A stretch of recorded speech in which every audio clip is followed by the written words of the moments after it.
What's up everyone, welcome back to our channel. In today's video you are going to see how to archive chats on Instagram. So to do that, let's head over to our Instagram application.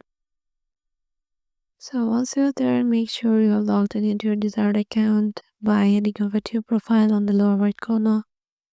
And yeah, once you're there, just tap on your home icon and then go to the DM section on the top right. And here keep tapped on the account, or just go to the account and then head over to their profile by tapping their profile icon. And here you will find the three dots icon on the top right. Here tap on restrict. This will just remove their chat from your DMs and it will send them into the requests section, and by then you can be assured that their chat is archived. So if you want to see their chat, you have to go to this request section in the DM.